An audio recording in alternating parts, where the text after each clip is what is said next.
Thank you so much for all coming here. This is really heartwarming to see everybody out here. This is really neat, really neat.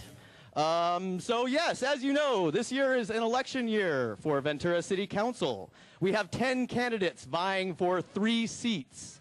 Tonight we're asking them questions about the Westside, commonly known to its inhabitants as the Avenue. We've had a website up for the last month, and we took dozens and dozens of submissions from the public, and last Friday we sat down, narrowed them all down, and we've got the ones that made the cut tonight. So without further ado, let's get some candidates on this stage. And where's my stack of, honey, the loose ones? Oh, yep, right here.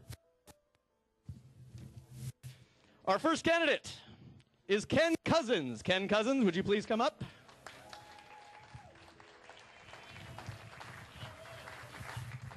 Ken Cousins is a 53-year Ventura resident who, along with his wife Tricia, own a secret place salon.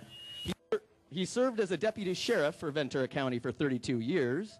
As an active member of the community, he works with the Ventura City Corps and Downtown Lions. Our next candidate, Carl Morehouse. Current council member and former mayor, Carl Morehouse, 25-year resident of Ventura, singer, songwriter, and winning salsa dancer, he says, is happy to have served on the council for the past 12 years. Known to only a few, Carl is actually a pretty good cook. I can't verify this, but. Our next candidate, Cheryl Heitman. Cheryl Heitman, would you please come up? Cheryl Heitman is the executive director of the Ventura Music Festival. She is a former trustee and president of the Ventura County Community College Board. She serves on the boards of United Way, Downtown Ventura Partners, Chambers of Commerce, and Visitors and Convention Bureau. She is married with 3 grown children and 1 grandchild. She didn't say. Our next candidate is Armstrong. Martin Armstrong. Would you please join us on the stage?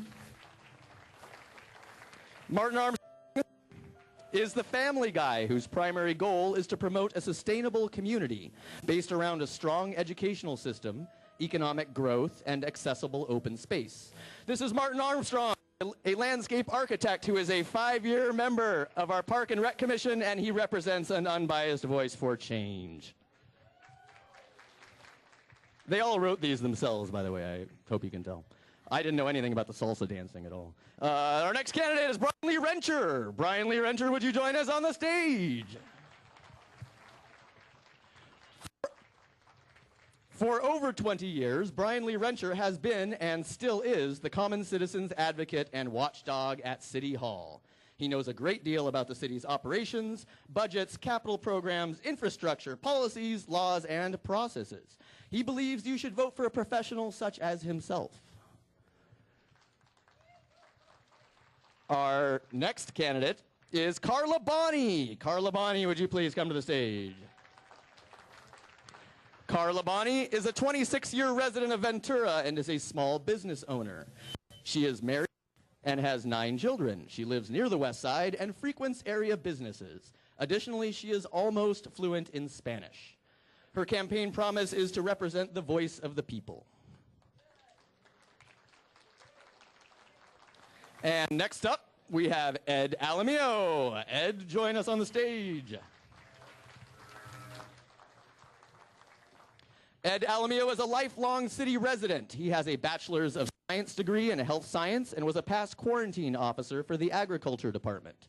He is very family-oriented and enjoys riding his bike on our coastal trails and spending time at our local parks. Next up we have Christy Weir. Christy Weir, would you join us on the stage? Christy Weir has served on the city council for 8 years, 2 of them as mayor. She founded the Sarah Cross Conservancy and the Downtown Ventura organization and is currently a member of the Westside Community Plan Advisory Group. She enjoys exploring Ventura's parks and beaches with her grandkids.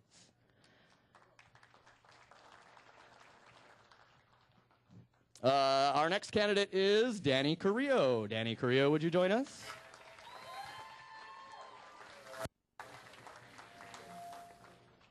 Danny grew up here and graduated from Buena, then started serving his country in the Marines. He's been a youth coach, umpire, and worked with big brothers and sisters. He serves on 2 nonprofit boards, Cause and Community Action of Ventura County. Assemblyman Dawes Williams recently awarded him Veteran of the Year.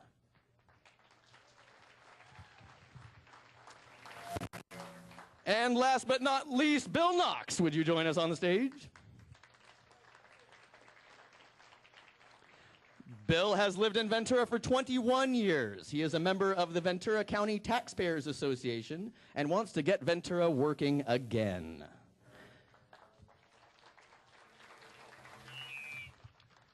All right, so now that we have the candidates on stage, let's do a little Pledge of Allegiance. Is Hippie Mark in the audience? Mark Searcy, there he is. We have a very special guest joining us for the Pledge of Allegiance tonight. Our special guest is a local musician. He's lived in this town for 58 years. His mom and dad moved out here in 1950, and dad worked at the oil fields. He graduated from this very school in 1962. It is my honor and pleasure to introduce Mark Elliott Darwin Searcy.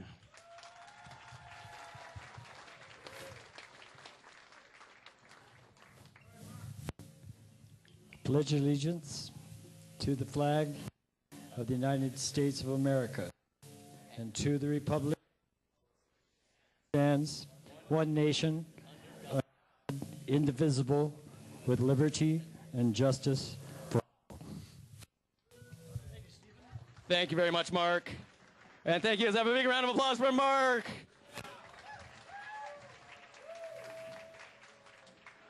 Fantastic. Okay, folks, now on to the meat of this event. Let me give you a brief intro about how this works. All the candidates have been briefed, so if they don't know what's going on, it's nobody's fault but theirs.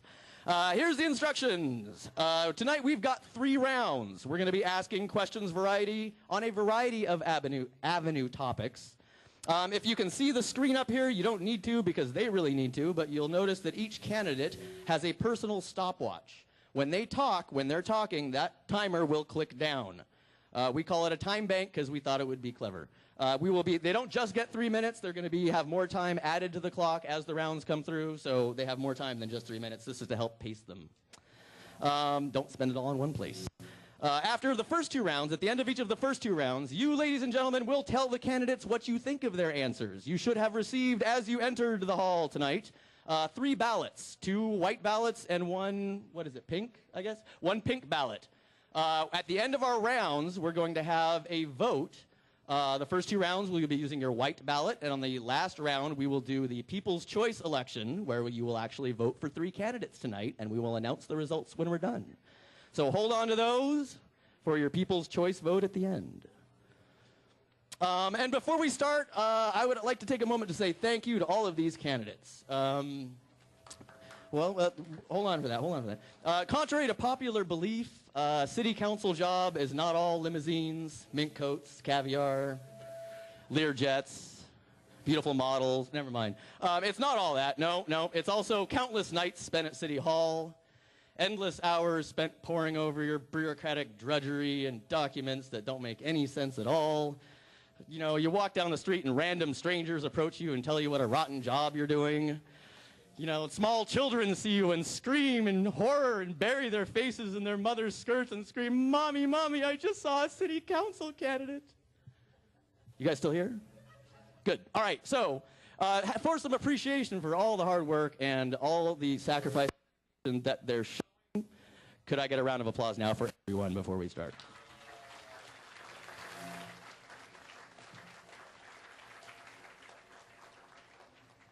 Fantastic. Okay, without further ado, we will move on to round number 1. Round number 1, if you refer to your schedules, your programs that you should have also received on coming into the hall, round number 1 is titled Our Services. And again, the format here, I'm going to ask an opening question. It's going to be a fairly broad seed question. If you wish to speak, I need you to put your hand up. Just raise your hand. It doesn't have to be really high, just a little bit up. And when I call on you to speak, you start talking and the timer starts going down. So our first introductory question here for round 1. Many of us on the Avenue depend on bus lines, parks, and the library in our day-to-day lives. Of course, there's never enough money for all of it, but what money is drying up. If elected, what are your priorities for public services on the Avenue, and how will you make it real? Again, if elected, what are your priorities for public services on the Avenue, and how will you make it real? Martin. Let's make sure our timer's working here. Yes, go ahead, start. It should be. It is now. Yeah, all right. Martin. Martin Armstrong. You know, our services down here on the west side are actually one thing that needs to be addressed. And first and foremost, the park system that we have out here is going to be the worst representation of what we could possibly be giving to. Are you going to keep bringing this up louder? I would actually say that the parks that we have out here are deficient. We actually need to actually bring those services up a little bit more. In terms of actually providing access to those parks, I could actually see utilizing a shuttle system versus actually using what we currently have, which is an oversized bus system that is not very efficient. And I would actually like to see these small shuttle buses actually serve the community as a whole, providing more frequent stops to locations such as stores, to hospitals, to the government center. But that's something that needs to be addressed immediately. All right, thank you, Martin. And Ed, you got something to add? Ed Alamillo. Can you hear me? Okay. That sounds good. Other Other Ed Alamillo, there you go. Okay. One of the things that I've noticed in the Avenue area is that you're lacking a quality park. You know, we have that at the Kimball end, and there needs to be continuity on both sides so that you're not disenfranchised. You know, we have a beautiful water park at the other end, but what do you have on this end? You're almost like the stepchildren. And for me, it's bringing those services in. The bus system also is something that needs to be addressed. There's not continuity throughout the whole county. We have different systems through different cities. That's one thing I need to address also as your future city councilman. For me, again, it's continuity, that we all have a equal playing field, that not one side of the town is disenfranchised because the other side has everything. So for me, one of the things is working on that. But one of the main things I want to tell you tonight, more than anything, is without new revenue, general fund revenue, none of this will happen. And I have an idea to bring in quick tourism dollars within the next 8 to 19 months. And I'm very proud of that. So without those new revenue coming in, we can have a huge wish list like Christmas, but none of it's going to happen without new revenue. And my plan will show you how to bring new revenue through tourism, through the harbor, through the bike path, through downtown Ventura. So again, I really need you to focus on this area. We need continuity throughout the city, but we also need new revenue. Thank you. And I saw Carla, I think, with her hand up Yes. first, and then, okay, Carla Bonning. A couple things I've observed when I've gone to city council meetings is people complaining about the area. They want you to use bus services, but then they cut back on the bus services. So you need to make sure that the runs that you have are the most convenient for people that are using them to go to work or to go to specific things such as the mall or to another city, so that they're actually appropriate bus services. The parks, my kids have used the parks in this area for baseball many times and for soccer, and I think it's really nice that they have the parks that they have. And a thing would be is if you bring in more leagues or more use from out of the area people to come over to this area, then they're going to be a little bit more aware of what your needs are in terms of future parks, and they can probably help you with what services are being paid for at the parks that are currently in existence. Could you clarify that last bit there? Is that you're saying that people who come visit?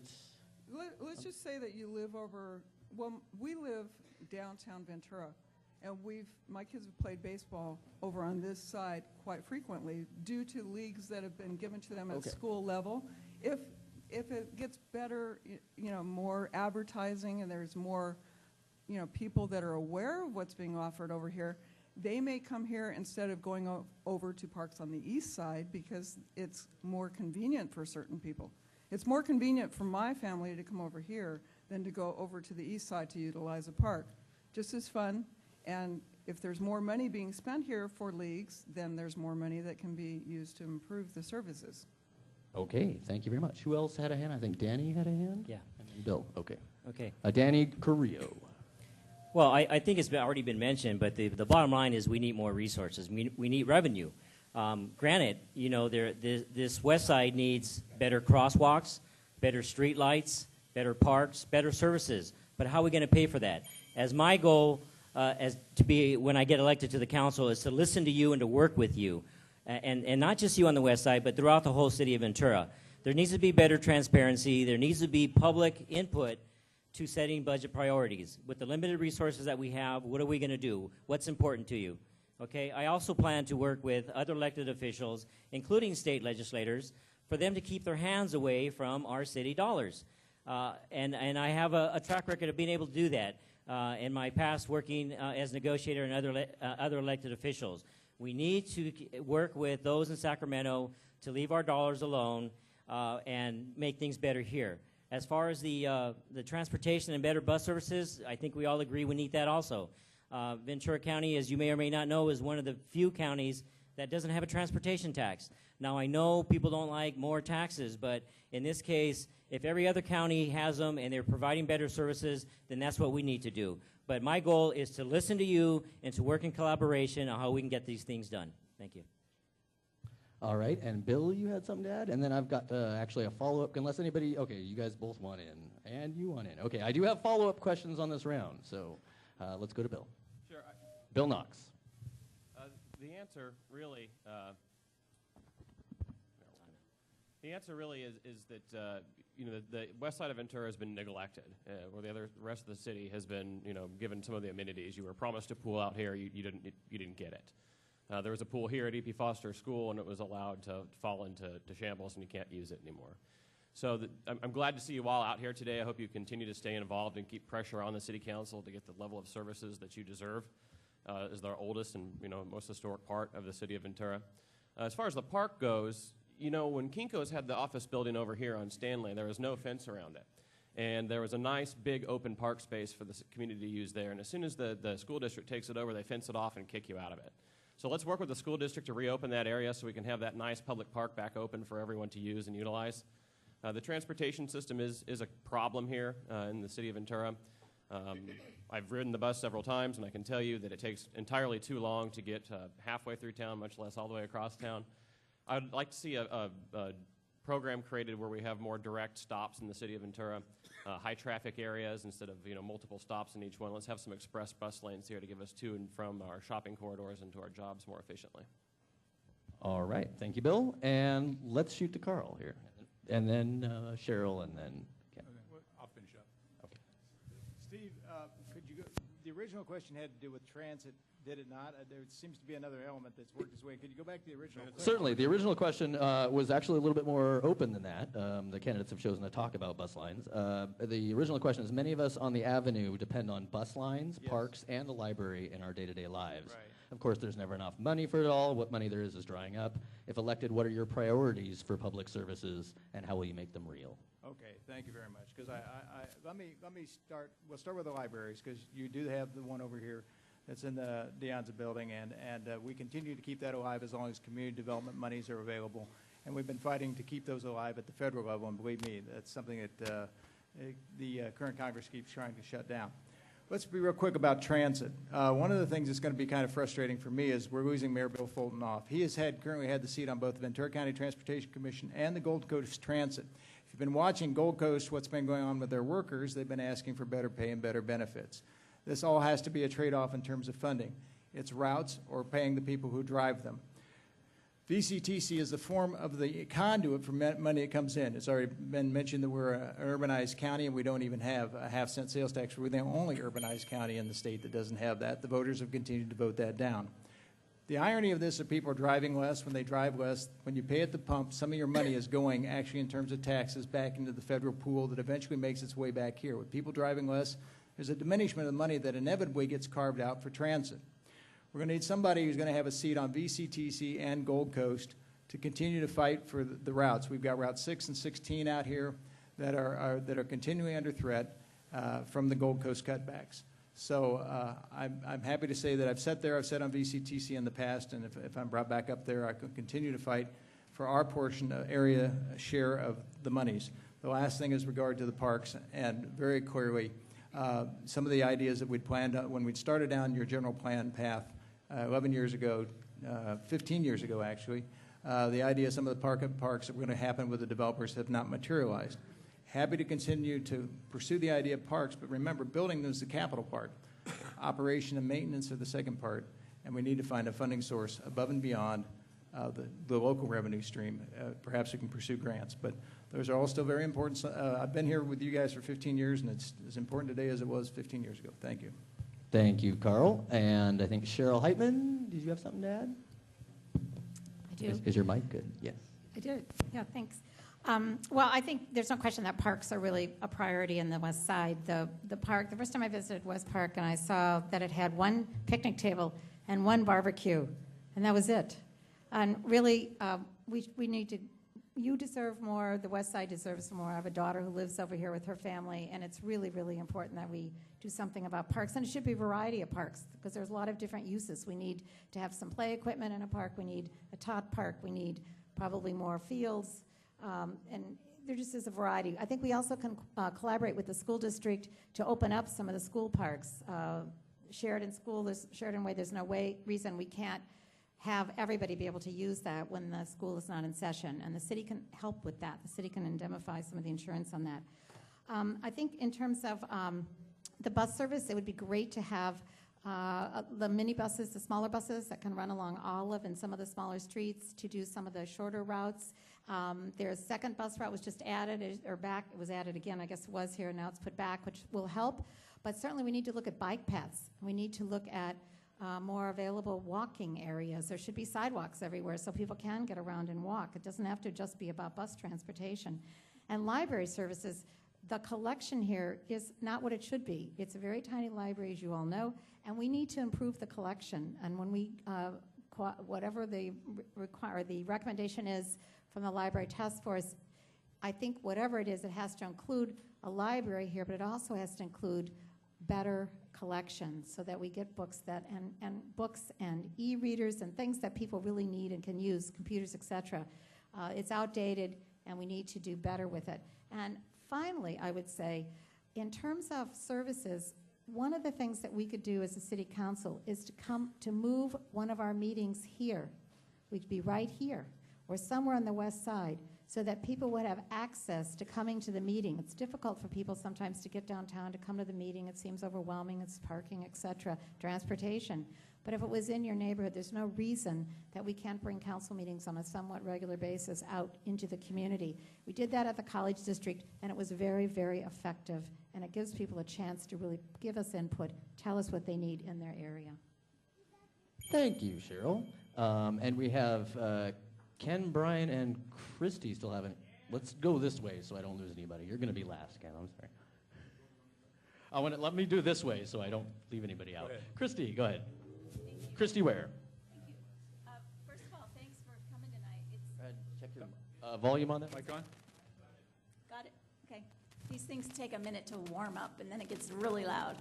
Thank you for coming tonight. This is a great turnout, and it's really exciting to see all the sort of momentum building on the West Side for all the improvements that we can dream about together. We have here several items that are being talked about, the bus lines and the libraries, that are county services. The bus lines, decisions, and the funding comes mostly from the county. Now, the city has a little bit of say in that. The city can make recommendations, but if you have specific ideas about this, talk to your Board of Supervisors or the county agencies. Also with the library, our Avenue Library here is also part of the county library system. However, the funding for that is not based on county funding. We as a city find grants, and we keep that alive through the grants that the city applies for, and those are not in jeopardy. Well, these days you can't say totally not in jeopardy because this federal government and the state government keep taking our money away. However, we feel that the Avenue Library is very safe from being cut. As far as parks, that is definitely a city service, and that is something we have complete control over as a city council. I believe that kids need parks. Kids need parks that they can walk to. They need all different kinds of parks. They need big parks for recreation that they can do all their sports on. and families need parks that they can walk to just to hang out at for a little while. It's within walking distance. We have a lack of that here on the avenue. We have the big, West Park over here is big, but it's lacking amenities. We have the school playgrounds and the school grassy areas. However, we don't have a joint use agreement with the school district yet. I'm on a committee with the school district right now that's trying to work out a joint agreement so those big open spaces and park areas can be used by the schools as well as the public. But another idea in terms of getting parks, because we have limited funding, as you all know right now, and I'll give you a couple examples, are partnerships between citizens and the government. The government can't do everything. We have less money than we did 4 years ago. But we have a couple examples. For instance, in Midtown, I don't know if you've all heard of Rainbow Bridge. It's a park, big park play structure that was built by volunteers. People came together in Midtown, decided they wanted to do something really great for their kids, and they made it happen with the cooperation of the school and the city. That's possible. All right. Thank you, Christy. And Brian, would you have something to throw in there? I've been waiting. You've been waiting. Is this thing working? The wait is over. Brian Lee Rencher. Okay, our city's blueprint is the general plan, formerly the comprehensive plan. The plan has a number of elements. One of them is parks and recreation. It's, you're right, these things get wild, huh? Parks and recreation under our active community. Now, within this, there are 4 categories of parks. There's neighborhood parks, there's service area parks, there's community parks, and then there's linear parks. A number of these have funding sources. When developers come in, there's a fee that they pay for neighborhood parks, or they can build parks in lieu of paying the fee. There's an equal cost arrangement there. Service area parks, they collect a fee. As a matter of fact, we've been collecting service area park fees for 22 years, and we haven't built a service area park in 22 years, and I'm wondering, where did all that money go? As far as the community park, I never thought that we could afford that. Apparently, we can't afford that, but we're going to continue on because we're in it now. As far as parks on the west side, if you look at the ratio of acres per 1,000 students, we're not meeting that. That's another thing. We haven't built any parks here in at least 22 years. And tonight the DRC's meeting, and I'm here instead of being at the Design Review Committee, and there's a project under the Becker Group over off Stanley, adjacent to the school district building, and they're building 0.25 acres, but their population says that it should be 0.8. So I've spoken with our community development director, and I said, well, where's the other 0.55 acres going to go? And the problem is what happened on the east side, is that the developers are developing all the land, but they're not putting any acres aside for parks. For instance, the Parklands project on the east side originally had a 7.5 acre park there, according to the original plan. But they came in and they changed the rules, and no 7.5 acre park got built. And just as this new project that's coming in should have 0.8 acres, it's 0.25. So what you need is you need council members that are recognize that the general plan says to build parks, the community needs these parks have a funding source, and that this money doesn't disappear, it actually builds these parks, and we don't build out completely, we set some land aside for parks. That's not happening. That will happen under me. How much time I got left? Very little. As far as the library is concerned, when they were doing the Sycamore Village project, it was outside the residential growth management program process, and I stood against it. So as a sweetener, they said they'd give us $500,000. So they got their allocations, but then there was nothing in writing for the $500,000. So I came back, put pressure on staff and the council. They finally got it in writing, and that's where they got the $500,000. Recently, the council rated $70,000 of that for the so-called library plan. It hasn't been earning interest. Why not? And why are they stealing your money? Those are questions you need to ask these candidates. These are the questions I asked at City Hall. Maybe you should join me. Thank you. Thank you, Brian. And a quick reminder to candidates that this time is cumulative, so it carries over. We're going to be adding another 2 minutes on each round, so don't feel pressured to use it all now, and I'll be asking follow-up questions like this one that you may want to save time for. So we've talked a little bit about buses. A follow-up question on, oh, I forget Ken. I'm fired. Ken, do it. Go for it. All right. Can you hear me? Is it now? on? Ken Cousins? Now? There we go. Great. Folk services on the avenue are down. You have a chance to drive down the road and you see the kids coming home from school. It's pretty rough. Luckily, there's enough people patrolling the area to monitor the safety. It's a rough area for people walking or riding a bicycle. We got to do what we can to make that better. That's a priority, saving these kids' lives. Unfortunately, if you take a look at not only the Avenue area, you take a look at the entire, actually everywhere, kids are overweight. Why are they overweight right now? They're doing this. They're doing this because no one is getting them out on the field anymore. They deserve to be out there playing. They need a big enough park where they're going to play their basketball, they're going to play their soccer. You build a little tiny place and you put a couple benches in there and you put grass in there, you say, this is your park. No, that's a KOA for homeless. Okay, that's reality checks in. Okay, we have to try to look at, we have to address these parks. If we want to build them, we want to do it right. We want to go with the right idea in mind, taking care of our young people and keeping them healthy. Unfortunately, our schools can't do it. They've had to cut back on so much, and there's so much new mandated training that these kids have to be given. They don't have the time to develop the specific physical fitness programs that we used to have. As far as what we have for potential here in Ventura, we have nonprofits groups right now building our botanical garden, hopefully having an amphitheater behind City Hall, converting our riverbed to bicycle pedestrian friendly. These are tourists. These are tourist attractions. Like Mr. Alamillo said, tourism is a clean industry. We've got to bring these people into town. When we have the money to spend, a priority for spending is Ventura Avenue. There's a lot of wonderful folks out here. We need to take the time. We need to take the energy. And as a city council person, I think it's my responsibility not just to have a meeting here once in a while. It's for me to be out here. I'm retired now. My wife won't let me in the salon. I want to be out and about. I want to meet with you folks as often as possible. So if I get elected, you're going to see me out there, and you can buy the coffee. Thank you. All right. Thank you, Ken. You're welcome to applaud. Just try to keep it short so that the candidates don't get drowned out. That's all. Did anybody else have any follow-up stuff on that? Go ahead, Martin, and then Danny. Martin Armstrong. We'll give our sound guy a second to get it on. Martin Armstrong? Can you hear me now? There you go. Okay. You know, I'm a member of the Park and Rec Commission, and we've actually had a couple joint meetings here, and we've had some tremendous turnout. And just as a volunteer to the city on that commission, we realized the need and the importance of getting a park here immediately. This has been, you know, some of these members have been on the council for an extended period of time, and there hasn't been a single new park here. The need's been here for as long as they've been here, but no park has been allocated to this area. I think the priority needs to be done, and the funds need to come up as soon as we can. And whether that's actually getting the masses, such as yourselves, involved with a nonprofit organization, creation of a foundation where you have control of what gets built, not the city. Perhaps that needs to be put in your hands where you can actually help earn and actually garnish are these grants and federal funds that are available that the city can't actually obtain, but you can.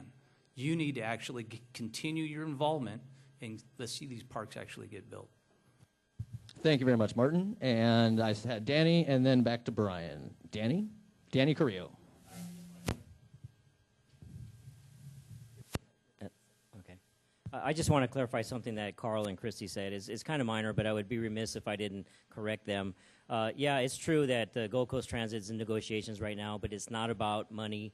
There is no wage proposals or no more money for benefits. It's about safety and respect, number one. Number two, for Christy, it is not a county program. It's a joint powers authority where every member or every city that the Gold Coast Transit serves has a board member representative on there. So it's not going to the county. Every city can use their transportation tax that's allocated to them. The monies that go to Gold Coast Transit comes from federal and state grants, and then that's how they provide service. So it's that way. All right, thank you, Danny. And there was one other. Brian, you got 14. Yesterday I was at the Library Advisory Committee meeting, and there were only 2 other members of the public there. Technical difficulties. Check. Now, go for it. Yesterday I was at the Library Advisory Committee, and there were only 2 other citizens there, and we're getting ready to finalize our long-range strategic plan. And frankly, you all don't have the time or the inclination to be there for this very, very important issue, maybe you should put me on. That was the end of your time there. I'm sorry about that. We did give you extra time because we were burning. I gave you 10 extra. Can you let him, give him a little bit of mic to finish that off? Yes. Sorry about that. There you go. Am I good? Good. I'm just saying that I'm always there for you. If you really can't make it, then put me on the council for you. I can do a good job. Thank you. All right, thanks. Sorry about that. And okay, so I think I've got time for one quick follow-up that people have touched on, but I just wanted to make sure it got mentioned. The other follow-ups, everybody's covered so far. And it was just one issue about buses. So Avenue bus routes don't have enough coverage and are dangerously overcrowded. Other routes in East Ventura run virtually empty. We here at the Avenue, our community has had meetings with the bus authority, and they have put the responsibility squarely on the city council's shoulders and said that the reason that there are buses running empty on the east side is because there are certain important people who need to have their bus line, whereas our buses are running at capacity, don't hit enough stops, and don't get people who actually need them to get where they need to go. If elected, would you do anything to change that?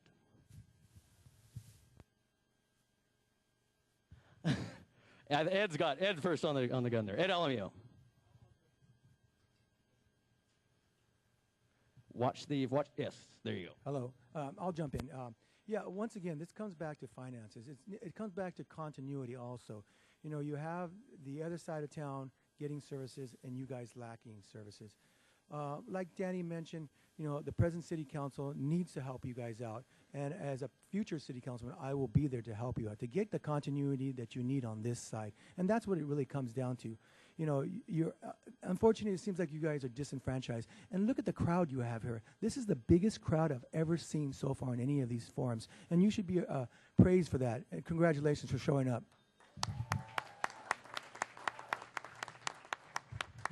I'll clap to that one. And who else had a hand up? Oh, lots of people. I'm going to go left to right here. I'm sorry. Just to keep it easy. I'll lose them otherwise. Danny Carrillo, go ahead. And, yeah, watch. When you see that, there you go. Try now. All right. Well, I've already touched on some of it and how the funding comes, and I agree with, like Ed saying, we need more revenue, okay? And even though we may not want that tax, it's what we may have to do as a county to get more services. I will be committed to, as a council person, to make sure that the routes are distributed evenly and there's enough resources to go that where it's needed, basically. If there's a lot of people that here on the west side need the services, then that's where we need to focus. Because I do know, I've heard the same stories, that the buses are packed like sardines. Buses sometimes have to pass you all by because there's no more room, and we have to correct that. And working with you know, again, state legislators, grants, whatever the case may be, I will focus more dollars into services where they're really needed. Thank you, Danny. And I'm going to keep going left to right here. No. Carla Bonney, I think, is next. Okay. Well, it's only logical if there's twice as much need on the west side, then we should have twice as many buses. If the people really aren't wanting or needing the bus routes as often as they are in the east end, let's switch them out. Let's do a test. Let's double up on our bus routes over here, and let's lessen on the east end and see if it serves the needs better of the people of our city, because it's obvious that there's a need on this side of town, and there might not be a need, and we might be providing a service that's not really that necessary for that side of town. Okay, thank you. And who's next? Going along. I see a Cheryl Heitman. Cheryl Heitman. Stop the clock. Thank you. Yes? Okay. It seems to me that if there's a greater need here, obviously we should be providing the buses, and it would seem that the bus company would want to make more money. So if they're going to have more ridership here, they're going to make more money. So I think sitting down with them and explaining to them and maybe giving them some raw numbers might be a way to start that dialogue with them.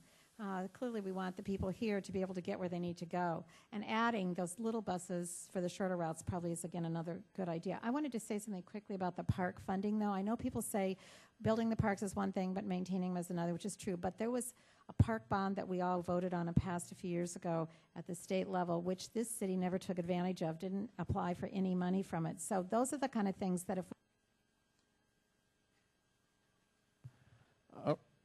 Yeah, let's give him a few extra seconds before we cut off the mic, but do please, I'm sorry about that. I gave him actually slightly more strict instructions than I probably should have. Could you give her mic back on a little bit more so let her finish off there? But please help out by keeping track of your time there. I just was going to finish by saying that's what we have to be vigilant as city council members. We have to go after that money and look at it and see that there is money out there that we can bring into our community and do the things we want to do. Thanks for giving me the extra time. Sorry about that. All right, and now let's shoot to Carl Morehouse, and then we have Ken Cousins, who I won't forget this time. Well, first of all, Carl Morehouse? Danny, thank you for clarifying what's going on with regards to the union. Again, the transit is very much, though, tied to dollars that are not generated from here. It's not money that we're making or printing in City Hall. And I don't want people making promises that you can't keep. This is a very big city, but we are all Venturans. And I don't like the implication that somehow or another there's a decision that one community is being neglected at the weight of another. I know if I got to the East End, they're going to say we've focused on nothing but downtown, Westside, and the Midtown. So when you're on the council, you almost have to be like a parent with a lot of children that you love, and you have to treat everybody equally. I will continue to work for better transit. I'm the guy who's pushing for a multimodal center downtown, so we'll have a little jitney service, and I'm all supportive of that. But let's be realistic about the funds that are available, and don't make promises you can't keep.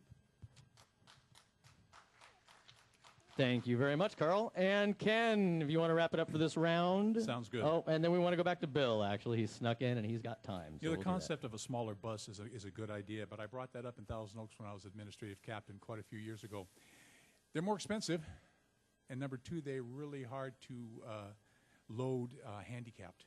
So it causes a lot more difficulty than it really benefits. It's actually more expensive to drive them. But like I'm an avid fisherman, you know, you go where the fish bite. If the city has a potential of getting a lot more clients on buses here, we should look into the possibility of increasing the buses out in this direction. East End, they do get their share. They got a lot of kids going to college, and they take those buses. Maybe we ought to just review our system, see what our loads are right now, and see if we can afford to cut back on East End or Midtown, and if so, bring them out here. All right. Thank you very much, Ken. And we're going to wrap it up with you, Bill. Take it away as soon as you get a mic. Bill Knox. Yes. You see, the problem is he doesn't have last names and first names attached back there, so I keep calling first names. I think part of the answer is, making sure that we have enough on the west side of town for the residents that live out here. And part of that is by creating a jobs program from the west side so you don't have to quite travel as far to find employment. Unemployment's high in the city of Ventura, and we have not done really much of anything to cure that problem. I believe I'm the only candidate up here with a jobs plan, specifically focused here on the west side of Ventura with the creation of a business enterprise zone to get more businesses and jobs for people that live on the west side. And I can guarantee you this, as long as I am on city council, you will not face any new taxes. Thank you. Okay. Thank you very much, Bill. And all right, so we're going to wrap up that round. We're running, way more behind than I wanted to be running right now. All right, ladies and gentlemen, now we are at the end of this first round, and this is what democracy is all about. It is time for you to vote. It's time for you to vote on the candidates' answers that they've just given for this round. Would you please, without delay, take one of your white ballots that you should have. You should also have some sort of writing implement. Hopefully that was handed out to you. Good, fantastic. And go through that ballot and write down, check one box, please. Just one box of the candidates whose answers you liked the best. This is not necessarily a vote. This is just, did you like the answers they had this round? And fill those out with great speed and pass them down the aisle. We will have volunteers who are getting into place right now. We have volunteers at the end of the aisle collecting these. So please fill them out quickly. Start passing them down. Pass them to the outside. There we go. There we go. Hey, teamwork. That's good to see. All right. So now that we're getting that taken care of, as a brief intermission while we take care of that, we're going to have a little fun here. Oh, I'm sorry. Actually, this is the serious stuff. Sound? We've got the serious stuff. He's doing it? Okay. So this is the serious stuff right here. This is some really heavy things. I've got a couple of trivia questions for you. Up on the table there should be a basket with a number of pencils and a number of little, yes, that right there, Carl. If you could take out a pencil, take out the pieces of paper with your names on them and pass that down, and everybody get them.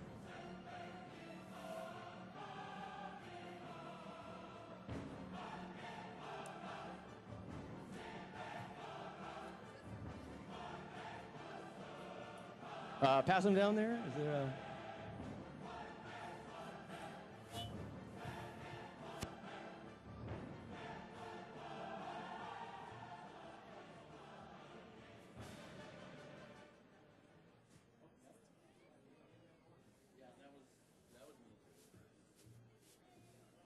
All right, we settled that out.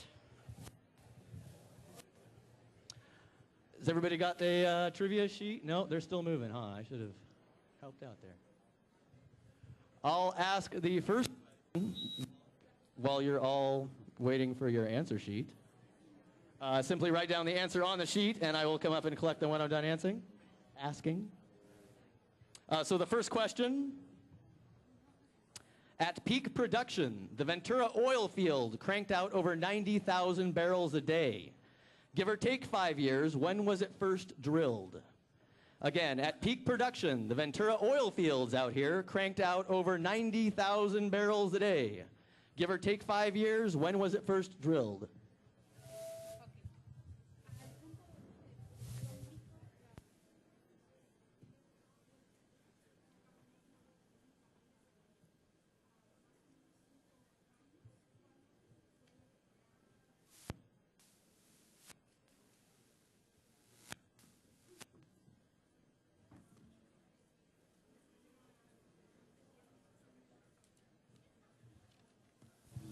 Okay, that was the translation. Sorry about that, folks. The second question, if you'll write down, what are the numbers of the bus lines that serve the avenue? What are the actual numbers of the bus routes that serve the avenue?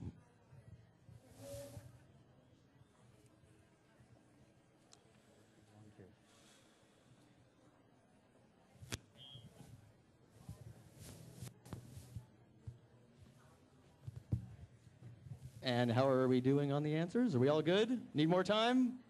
Need more time? I hope our volunteers are almost done counting the ballots.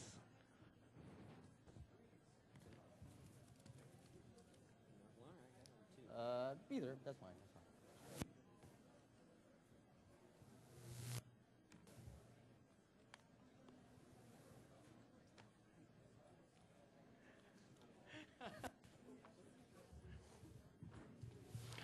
All right, we have answers for the questions. So at peak production, the Ventura oil field cranked out over 90,000 barrels a day, give or take 5 years. When was it first drilled? And the answer to that one is 1919 was when oil was first drilled. And that would be Ken Cousins came in at 1920, 1 year off. Good call, Ken. Carl Morehouse was pretty close with 1900.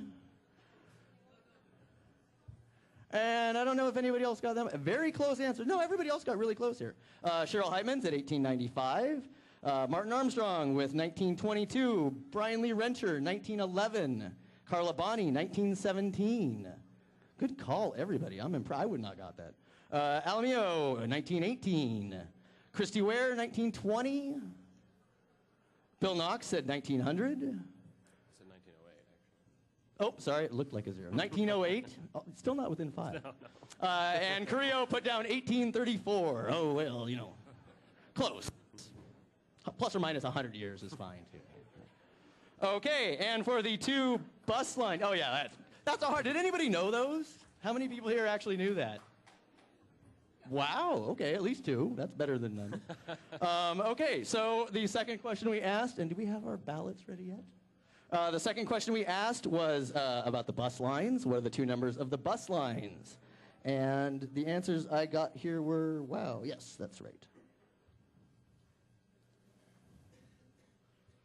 It's 16 and 6? 6, thank you. It is 16 and 6, and the ones who got that one right, Carrillo got 16 and 6 correct. Carl Morehouse got 6 and 16, which is pretty much the same as 16 and 6. Christy Ware got it half right. She got 6. Bill Knox also got it half right, 5 and 16. So you're only off by 1, but I don't think that would get you where you want to go. Carla Bonney also said 5 and 16. Brian Lee Rencher said 6A and 6B. I didn't know they were lettered. And Armstrong has 3 numbers. Oh, no, I see number 2 was the number 2 question. Right, 16 and 21 also got it half right. Not bad. You guys might actually ride the bus, huh? Cheryl Heitman got 16 and 8. Ken Cousins guessed 4. It's not even a multiple. No, it is. 16. Okay, so 4 squared? Yeah, there you go. And Alamio guessed 4, which was also not correct. And how are we doing on those ballots? Does anybody know in the back? No, we don't. We got them? No? More time? Almost?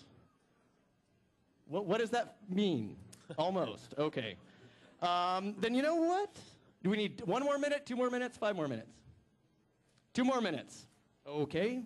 All right, then we're going to do 1 more trivia question here while we're waiting.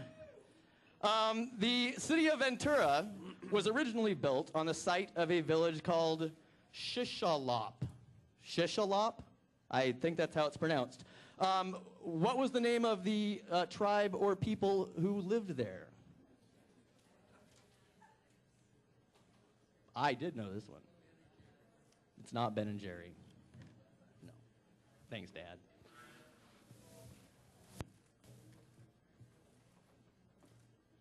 All right, we got some answers here.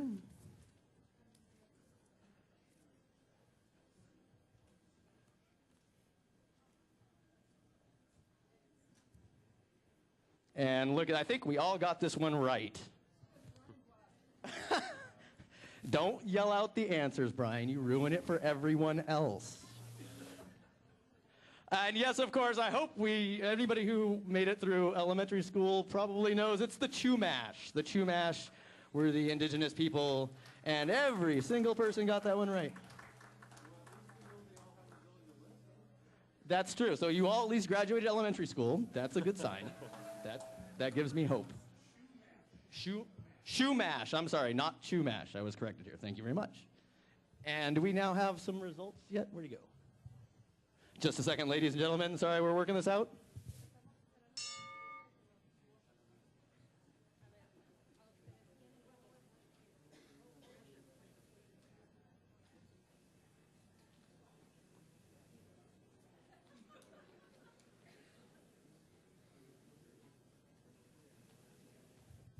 Wow. So we actually had 2 people come in fairly high here. What was it again? I'm sorry. Miguel. So Rencher came in with the most yes votes on the first round. Congratulations, Brian Lee Rencher. You came in with 27. And Danny Carrillo came in number 2 with 24, and that's as far as we counted. Thank you. All right, and yeah, we're not that far behind. Okay, so for round 2, we're going to shoot to this one. Round 2 is called Our Safety. Our Safety. Yeah, go ahead and add a minute, 2 minutes. Add 2 minutes to each candidate.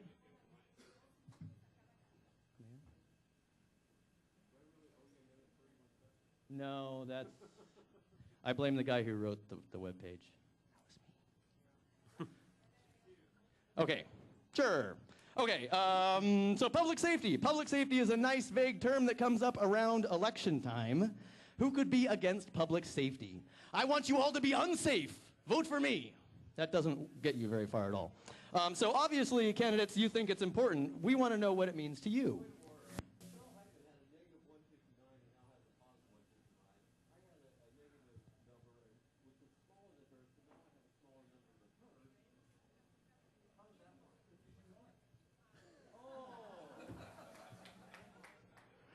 The big negative number was actually a bug in the software that causes it to jump to a bigger negative number than it was supposed to be. Neither of you were supposed to be at that big of a negative number. It was never designed to run negative numbers. You all got 2 minutes. I'll be good right now. Okay. So, right, thanks you very much for derailing that one. So if elected, what are your priorities for public safety on the Avenue, and how will you make them real? What are your priorities for public safety on the Avenue, and how will you make them real? Do we have any takers? I saw Bill Knox get his hand up first. Bill Knox? Go ahead and start. He'll click me. Well, the most important thing for any city is to make sure that we have a safe and prosperous community. And the Avenue area and the downtown area and our beach areas in particular have all seen high levels of violent crime. In fact, we have one of the highest violent crime levels in the entire county. It's time that we paid a lot more attention and have more officers on the street. I'd like to see them in our high crime areas out of the vehicles, walking a beat. It's proved invaluable in other communities to have police out there knowing the community and out there on their feet to deter crime from occurring in the first place. Funding sources are a real problem, so we have to consider outside-the-box approaches to figure out how we're going to incur enough money to pay for additional officers on our street. Adding some by eliminating overtime is one key aspect that we should be focused on, is the elimination of overtime. But public safety is more than just police. It's also fire. And the city, determined to close one of our fire stations out on the east end and did not fill some vacant firefighter positions. It's time that we make a change on that and how we do it. Communities all over the state of California and within our own community and all over the nation indeed have some component of a volunteer firefighter department. They're trained to the exact same standards as a professional firefighter. By state law in California, they have to go through the same training and experiences as the professional force. By eliminating that overtime, we can keep all of our fire stations open. We can save the city probably around $3 million a year and use that money to add back to the police department and make sure we have enough officers on the street to make our community safe. We're never going to have a prosperous community unless we have a safe community first. So let's reprioritize our budget process and make sure that we have enough police and fire on the streets to keep our community safe and our businesses open. All right, thank you. We're going to do Rencher, and then I saw Ken, and then I saw Carla. You want to do Ken first? No. What? What are you pointing at now? Oh, all right. Well, anyway, public safety is a little bit more than just police and fire. It's the way the traffic flows. It's your drinking water, your waste disposal, it's your drainage, it's being able to be noticed in case there's a flood coming downstream. There's a lot more to public safety than just responding to 911 calls. But 911 calls is the majority of what we think of when we talk about public safety.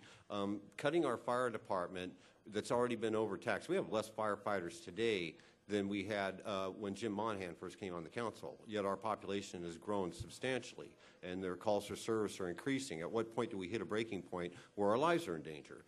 Police officers, we've cut those crimes down for a number of reasons, but that doesn't say that sooner or later it might go up. How are we going to address that? This all takes money. What we really need to do with our scarce resources, we need to do some prioritizing at City Hall. We need to look at our core services. We need to fund those. Then we need to look at what else we need to do. Then we'll probably have to take some money away from those core services. But at some point, we're going to have to find an equilibrium. Right now at City Hall, we don't have that equilibrium. It's like a washing machine that's out of balance. And we really need to lift the hood, take the motor out, clean the motor up, and then put it back in so that this whole thing runs really, really well. All aspects of public safety. Thank you. Thank you, Brian. And who did we have next? Ken was next, and then Carla, and then Danny. Ken, go ahead. Ken Cousins. Just make sure. There we go. Yep. Okay.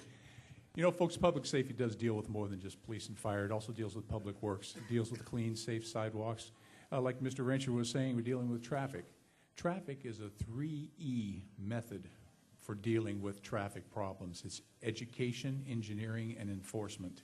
It's not just up to the policemen. It's up to all of us to educate our young people. I'd like to work with the volunteers in policing here in Ventura to start an education program again in the schools, to work with young people, to teach them the correct side of the road to ride the bicycles, the old concept of looking both ways. This is things that we got to start with, the bare basics, and it doesn't cost money. We have great volunteers. We have volunteers in policing that are out there now helping out quite a bit.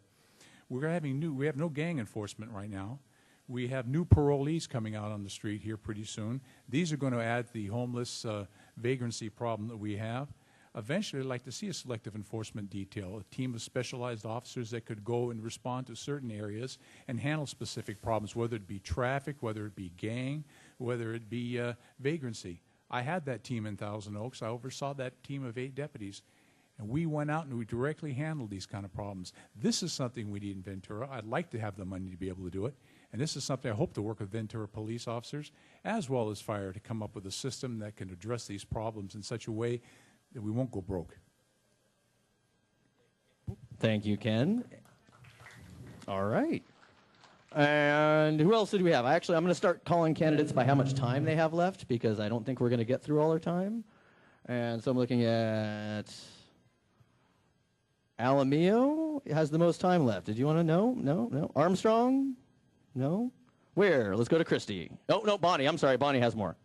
Carla, it's you. Carla Bonnie. Okay, I'm going to be a little bit hard on certain aspects. And one of the things that I don't like right now that I see that the police department is doing, and I've had conversations with certain police people, and that is when there's a fight, they don't necessarily take a report. So it might look on the level like we just really have a great, decrease in crime, and in reality, it's that the fight that was involved that night did not get reported. I have firsthand knowledge of that. My son was beat up with another friend, and they had a computer stolen. The people that beat him up were on tape in the local Circle K, and it never got followed up on. And even though I followed up on it, it still never got followed up on. And I think that that could have been something that was solved. But within a couple days of that time period, somebody got beat up downtown, left on, they didn't come for 20 minutes. The guy got taken to the hospital and ended up staying in the hospital for a couple of weeks with head trauma and really big problems. And the police came and said they saw nothing had occurred, so they left the scene and said there was no crime scene. So I think we have to stop that. I think we have to really say, if there's a fight, we're writing down the information, we're filing a report. No more of this trying to be good so that our state statistics, our city statistics, meet some requirement. It's almost like passing somebody in a classroom school to the next level when they don't deserve to go to the next level. We deserve, if there's a fight, to have it recorded. That's number one. Another thing that I think is very important is we just settled on a public works item, $55 million lawsuit. We're now going to farm out to a lawsuit or to a legal group in Orange County. Is going to be telling our public works department people how to jump, how high, and when. And that means that they're going to be telling us what to do with our public works department. We're going to be paying for whatever they say to do, instead of our local people determining what is important for our public works and our water department in order to have our city the way that we want it. Who gave the right to a legal group in Orange County to make money off of our city through the public works demands they're imposing? All right. Thank you very much, Carla. And so I think, Christy, did you have something? Yeah. Christy, where? One of our biggest problems in terms of public safety on the west side has to do with the river bottom. And you're very, very close to the river bottom. It is not a crime to be homeless.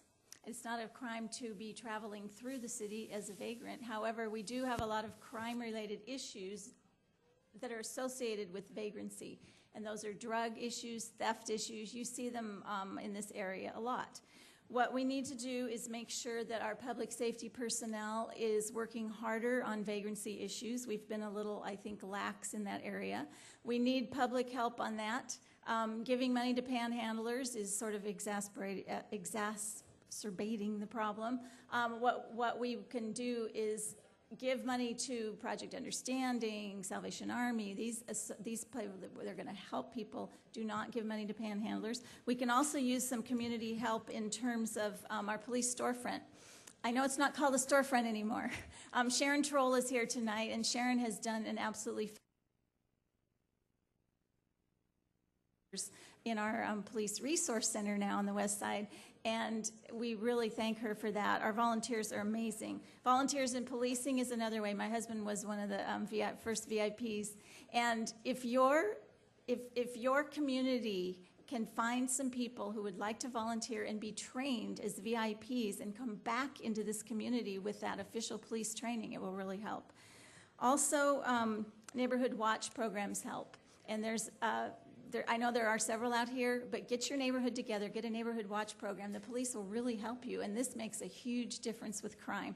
If we want to look at funding for more officers, what the downtown has done is, as you know, put in parking meters. We don't necessarily want to do that on the west side, but there are ways of paying for police officers that are not necessarily our traditional ways, and one is with a business improvement district, and I think I might talk more about that later, but that's one option for funding. Thank you very much, Christy. So we have also Morehouse. Did you have anything you wanted to throw in? No, go for it. Carl Morehouse. Thank you. Well, first of all, let me tell you what the council's been through. It has done a budgeting out for outcomes. It has focused on what's mattered most. It has involved much of this community for the last 2 or 3 years as we've cut back. We realize that we're in a dire straits, but I can tell you we got well ahead of the curve for many of the communities, and I'm pretty hopeful that we won't have to cut much more. One thing that's been very helpful, and it's a former neighbor of yours, and you know about moving the Players Club, now the Players Casino. That is adding a great deal of money into our coffers, and it's something we all voted for, and that's a good thing. As it always is, it's follow the money. Let me tell you in the positive terms of the police right now, we are an experimental state right now with a very state-of-the-art Motorola system for activating 911 so we can get there quicker. That's something that's very good that's going back on. If we can get some more money, it's clear that we need to reestablish, and it's something that I know our officers are concerned about here on the west side, is reestablishing the gang unit. That's something we've had to dismantle. In the meantime, we need to continue to work with the Ventura Unified School District so that we can continue to keep officers in the school. Real quickly, with regards to fire, one of the things, and I know it's been a sore spot with people with regards to the second dwelling units, but more importantly, all the new homes, and many of them we're trying to retrofit, have to get up to building codes. Remember, in terms of fire, it's starting to stop it to begin with, and then being able to, of course, to slow it down in terms of problems that will hasten it. Most importantly, Station 4 is now back up and running. We had a federal grant, so that puts less strain. We actually have engines back up and not having to cover the area that was covered by Station 4. That's good for 2 years. Third year, we're going to have to match some monies on that. We're taking some out of the grant. And then we've been talking about the volunteer training. I think it is very important for everybody. Particularly, we've been trying to get around to communities and do CERT training, which allows you to stay in place in emergency situations. Now, it doesn't help for heart attacks, it doesn't help for fires, but in the case of earthquakes and other phenomenon, CERT training is very important. Thank you. All right. Thank you, Carl. And I think Alamio, Ed Alamio has the most time right now. You'd like Danny to go? Okay, Danny, I'm trying to do it by time, most time first. Oh, my apologies. Then go ahead and take the stand there. Danny Carrillo? Because part of what Carl would have said, I'm about to say. So definitely we need to increase our staffing in our police and fire. And I'm also glad to hear the other candidates are recognizing our public works staff people who keep your water treated, people who work the sewer systems, people who work the streets, because those people are also safety and all the related administrative support people that give you those programs. Yeah, we need to work in partnership with social agencies that are out there right now. We need to have more education of our neighbors, of our residents. Also increasing the community councils, working with organizations such as PAL. Again, we need to prioritize what limited resources we have, but I would entertain the thought of bringing a foreclosure registry, which has been done in some Southern California communities, where we hold the banks accountable for the upkeep of any vacant homes. That will help not only bring in revenue, but it also help keep property values up in certain neighborhoods. Thank you. Sir, thank you, Danny. And Bill actually asked to respond directly to this, if anybody minds. Cheryl, let Cheryl go first because she's got a ton of time and she's been waiting very patiently. Cheryl, that's you. Cheryl Heitman. You know, I think our police and fire are doing an amazing job given that the cutbacks that they've had to endure and that they really are understaffed. But we are right now the highest crime rate per capita in the county, the city of Ventura. So it is an issue that we do have to really think about. I would like to see us do more, put more resources, though, into prevention. When they had to shut the gang unit down for lack of funding, that was a serious thing because it really was helping with intervention, which I think is key. So what I would like to see us put more resources into is partnering with the PAL program, partnering with the Boys and Girls Club. There's a new music program on this west side called the Harmony Project, which is modeled after the program in Venezuela that Dudamel started, which gives every child an instrument to play, and it has been found to be the most effective way to keep children out of crime and keep them busy. So those are the kind of programs that I would put the resources in to help us with our crime our crime rate all over the city. All right, thank you very much, Cheryl. And Alamillo has more time, and I'm really trying to get the people with the most time to speak. Thank you, Bill. Ed Alamillo, go ahead, it's you. Okay, one of the things that I find very disheartening in this part of the city is reading the paper and hearing about Ramona Street, seeing the shooting. You know, it's very disheartening to see that. I don't see this side of town having the police presence as it should. And this all goes back to funding. Funding. Without new revenue, it's not going to happen. Brian is right. He's got some great statistics. And the issue is, where are you going to get the new money? That is the issue. I went walking during recently, maybe a month ago, to try to get some endorsements in broad daylight here. I saw a homeless man that was probably mentally ill, and a young female walking in the same direction as he was, and she was horrified.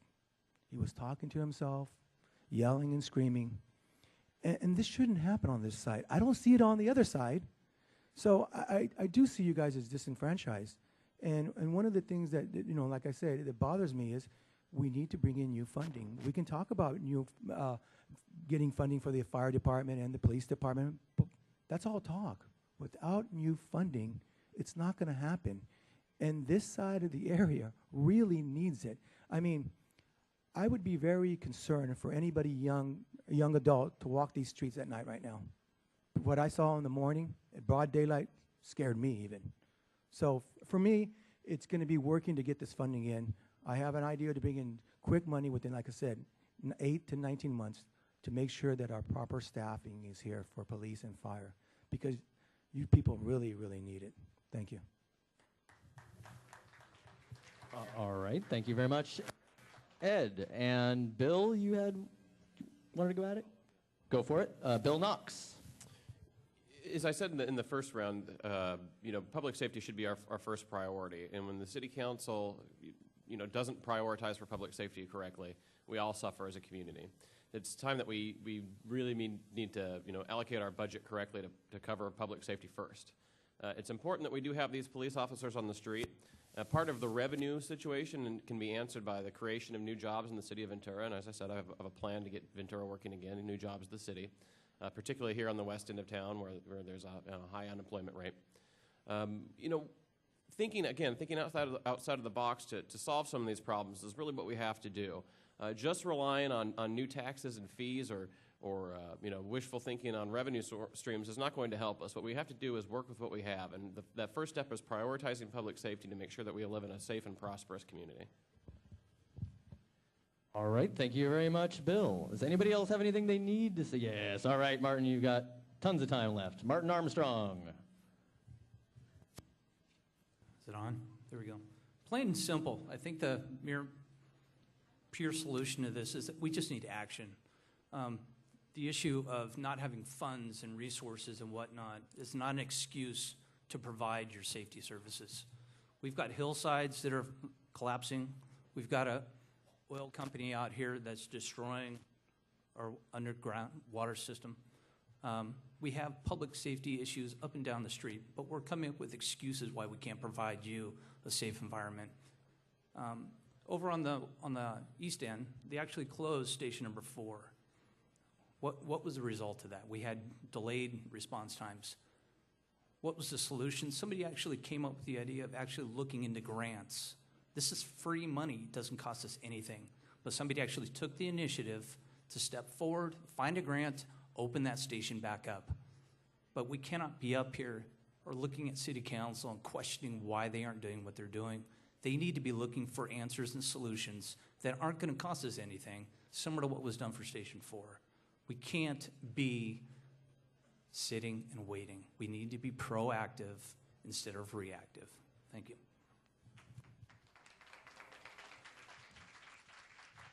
And okay, we're gonna. If you have something to add, you can certainly go next. I want to just. We've gone way longer than I meant to go, and we're running a little bit behind. So I think what we're gonna do, unless anybody has any pressing items they want to bring up right now. No, awesome. Thank you very much. We have a couple of guest questions we'd like to ask tonight. We have a couple of guests that will be asking questions. Rather, that's really the way I'm trying to say that. Our first guest has lived in Ventura for 14 years. He's worked many jobs, from refurbishing homes to installing hot tubs. I'd like to introduce George Brzezina, and he has a question about public safety. Is our guest mic on? That's a yes. I have the enviable position of maintaining my concern for the community after losing my house and my job both. I moved to Ventura in 1997 to take care of my mother. Want to just hold it? Yeah, hold it. I cleaned out the last of my savings staying in motels. I finally found a place to live on Simpson Street here in West Ventura. I refurbished the place, tried to start Neighborhood Watch. I rented rooms to other people stuck on the street to give them a safe and sober living space. These days, hot tubs aren't very hot. I do odd jobs, handyman service, but it's not enough right now to pay rent. I currently am living out of my truck. The other night while I was sleeping, somebody smashed my windshield. I can't really afford to fix that right now. If I lose the car, I'm on the street. The question is this, what about people like my safety? If you're elected, what are you going to do to make my life safer?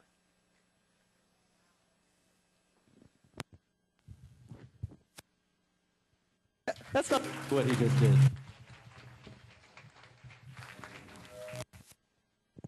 All right, thank you very much, George. And candidates, I'm going to do it in order of time again here. And actually, clock, can we give everybody a minute? Go up and give everybody a minute here. And that's going to be, everybody, this is going to be your minute. Whatever time you have left now is going to be used on both guests, so please be conservative. And so, Armstrong, did you want to comment?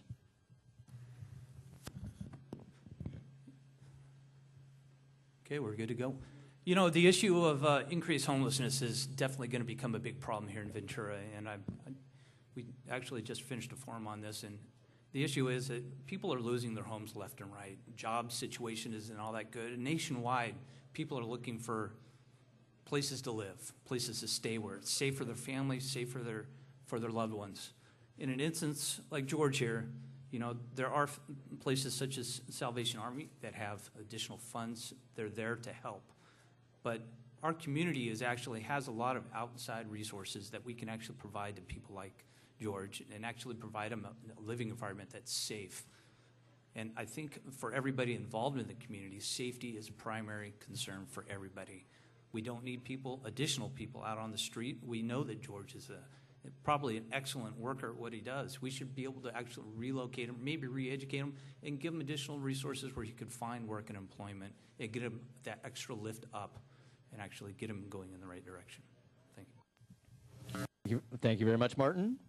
And in time, we've got Alamio has the most time. Am I right? Yell at me if I'm doing this wrong, guys. Yes, Alamio has the most time. Ed Alamio. You know, that was an extremely touching story, and unfortunately, these are the times, and it doesn't seem like it's going to get any better. We need to reach out with partnerships with local churches and other organizations. I know on Ralston and Ventura, they do have a safe haven for single mothers with kids, and we need to reach out to more organizations like that to make sure that these people are safe and to provide shelter down the line. That's another issue. You know, to get our struggling people a place to live with dignity. And that's one thing I want to work as a city councilman. Thank you. Thank you. And Danny Carrillo has the next most time. Go ahead and hit it, Danny. Oh, okay. Thank you. Well, you've already heard my priorities into making sure that we can get increased staffing of police and fire on the streets. But I have the designation of being able to help somebody in George's End. As I think I might have mentioned earlier, I serve on a nonprofit board, Community Action of Ventura County. We're based in Oxnard, but we provide weatherization, we provide shelter assistance, we provide legal help. And George, we might even have a job for you there too. So at the end of this forum, if we can talk and we can exchange numbers, and we'll see if I can help you get some shelter or some help there.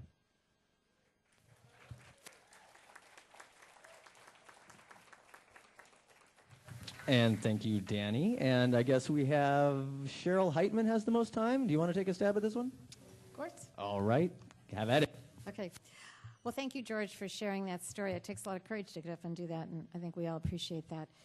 Just this morning, I was at the board meeting of the Downtown Ventura Partners, and we are forming a coalition of groups throughout throughout our area, including the county, the police, Highway Patrol, anybody who's involved, firefighters, and all the social service agencies, to put together a plan of how to deal with these issues, a better plan than what we've had, and to start really making progress, to start really moving forward. I think in your case, what would be helpful, knew you could go to get the answers, to know that these are the resources that are available, and to get help in one place, so you're not having to chase across the city to find help. So a one-stop kind of place where you can go and get answers is one way that we can be helpful to people. We want to identify, I think, those like George in that kind of situation, so that we can give them a hand up, not a hand out. And that's important, and that's what this group is going to start doing, so we can better mobilize the resources that we have, put them together, and make sure that we have a coordinated plan to really deal with this very serious problem. We know it's going to be an increasing problem, so it's really crucial that we do it now, and I think that'll happen. All right, thank you very much. And let's look at the time here. Cousins, you look like you have the most time. Go for it. Ken Cousins. Got me? Okay. You know, folks, we're all talking about what we should do. Let's talk about what we've done. As a site director for Ventura City Core, we've come to the rescue of numerous senior citizens to prevent them from getting kicked out of their houses. This is a bunch of young kids, and many of them are from the Avenue, that are doing community service hours. They've picked over 12,000 pounds of fruit to feed the hungry. This is just this year alone. This is action. This is working together with the community. We're teaching leadership with these young people. I don't think a homeless person broke his window. It's a vagrant, it's a gang member, it's a drunk. They're the ones we have to focus on. But at the same time, too, we have to work as a community. Working as a community, those truly in need, that we can do everything we can to help. It's up to all of us to participate, because together we can solve this problem. And it doesn't necessarily have to just lie on the police officers' backs. A lot of the responsibility falls on us. We all have to do our parts.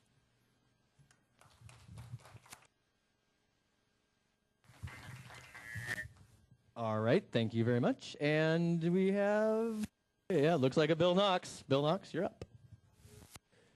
What we really need to do, again, is, and I'll keep focusing on this because I think it's a #1 priority for the city of Ventura, is to increase the employment outlook in the city of Ventura.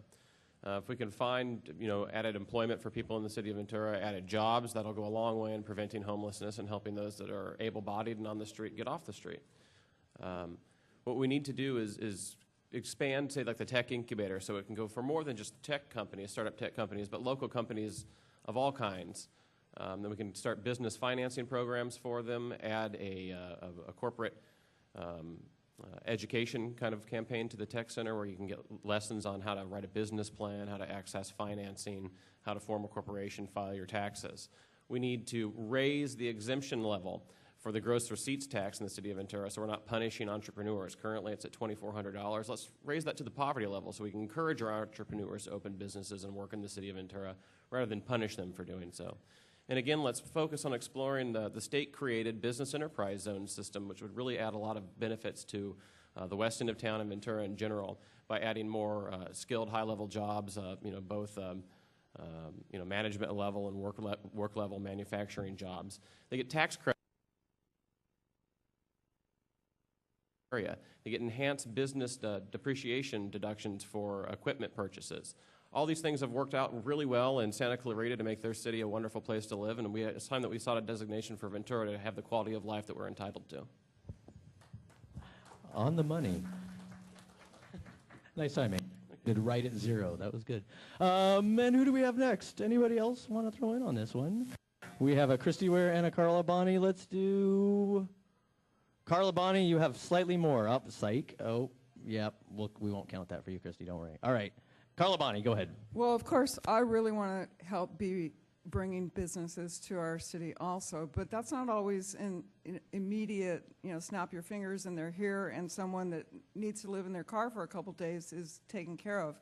There are people that slip through the cracks because maybe they didn't have a job where they could be on unemployment afterward, and so there's a lot of reasons why somebody would be inclined to sleep in their car for a day or a week or whatever. So what I'm suggesting is, why can't we have areas where somebody could sleep in their car for a week or so if it was necessary, where they could feel safe? Like, for example, a church parking lot or someone's yard. I mean, we actually gave a motor home to someone, and they slept in somebody's driveway because they were homeless. So sometimes you have to have something in, as an alternative to a government program, something that is there for somebody with just a last-minute need. Not that you want them to be doing that full-time or anything, but you don't want somebody sleeping in their car and having to worry about getting their window broken or broken into. So if it's a church location, they could have a more safe setting. All right. Thank you very much. Thank you. And Christy, did you want to have a swing at that? All right. And remember, folks, we have one more guest after this. Although you're answering a lot of things that she'll be talking about, so that's fine. So go ahead, Christy. Specifically for George, we do have a Sleep Safe program. The city enacted this, gave permission for a church, exactly what Carl's talking about. And you are able to park your car or RV or whatever and sleep in it at night in a safe environment that is protected. And you can enroll in that program through, John, you have Salvation Army, or talk to John Jones afterward. Salvation Army can help set you up with that. That is temporary, obviously. We don't want people to sleep in their cars for a long time. But there's several other programs. In my 8 years on the city council, we've enacted about 10 different homeless programs.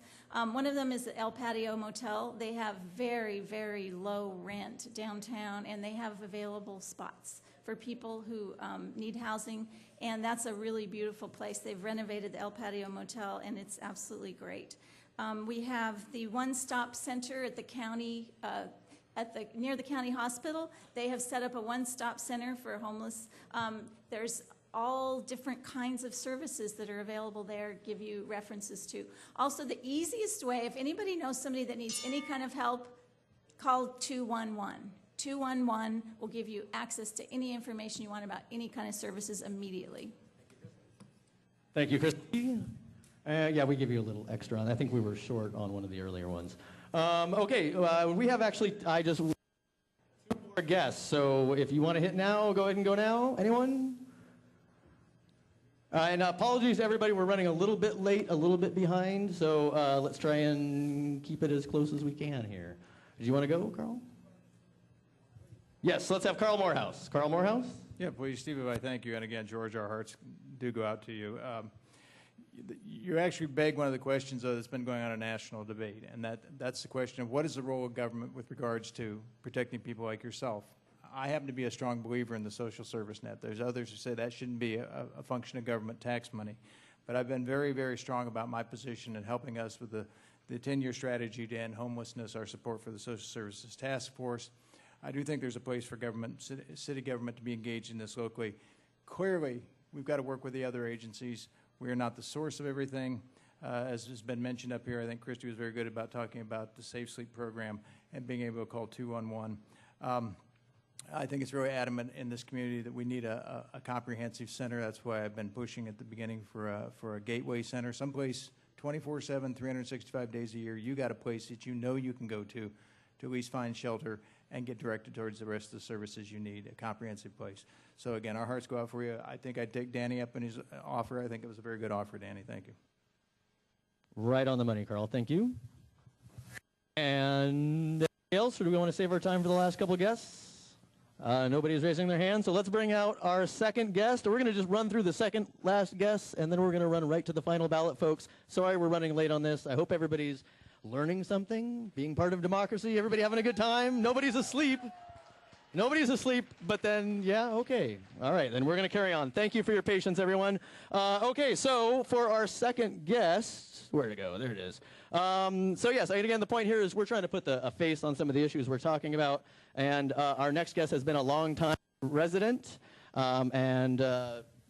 where is she? She's over there. It is my pleasure to introduce Hilda Ayala, yes? And she has a question about parks for the candidates.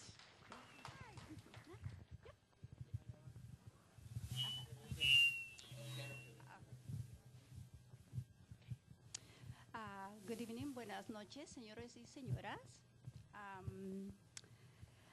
Mi nombre es Hilda Ayala, soy madre de 2 niños. Vivo en esta comunidad 11 años y bueno, durante ese lapso de tiempo he podido observar y decirlo dolorosamente que esta comunidad está olvidada, ya que vemos que hay un porcentaje casi de 15,000 personas que viven por esta zona y la mayoría son niños. Y esos niños son el futuro del mañana. Y lo triste es que según las estadísticas hay un gran porcentaje de obesidad en esos niños. Y uno se pregunta por qué. Y una de las realidades y la respuesta es que no hay zonas verdes, no hay suficientes parques diseñados para ejercitarlos a ellos. Como ustedes verán, solo existe un parque y eso no es suficiente para el porcentaje de gente que vivimos. Y además se ven que hay lotes vacíos y que muy bien podría utilizarse para edificar parques. Y mi pregunta a ustedes, si son elegidos, ¿qué planes tienen para que esta zona tenga un parque, este proyecto? Porque es muy importante, ya que los niños son el futuro del mañana y por ellos son los que tenemos que luchar. Gracias. Okay, who wants to answer that? Does anybody wish to answer either in Spanish or English? And everybody, let's give everybody another, does everybody want another minute for the candidates? Do we have time for that? All right, that's a yes. Control, let's give candidates another minute. All right. And I'm going to do it still in order of time. So Armstrong, did you want that one? Armstrong, take it away.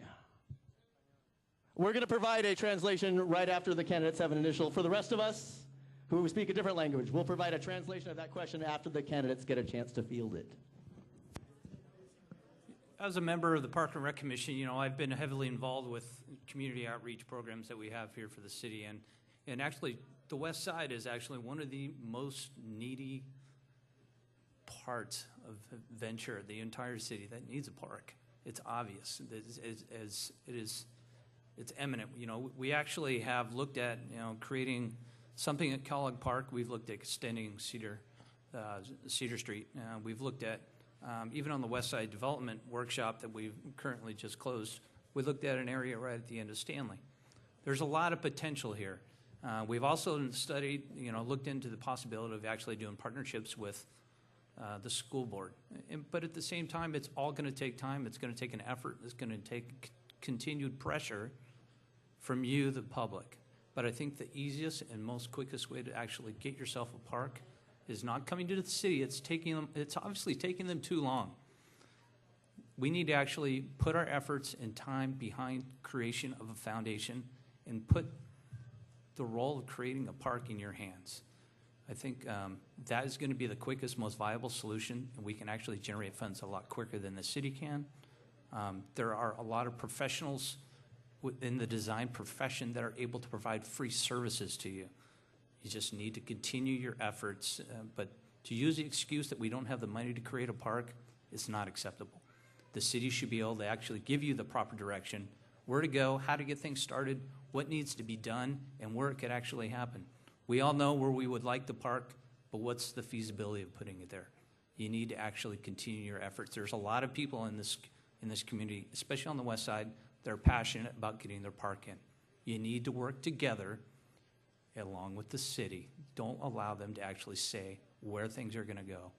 Work with them, and you can actually dictate where your park's going to go, what's going to be in it, how big it's going to be, how much you want to put into it.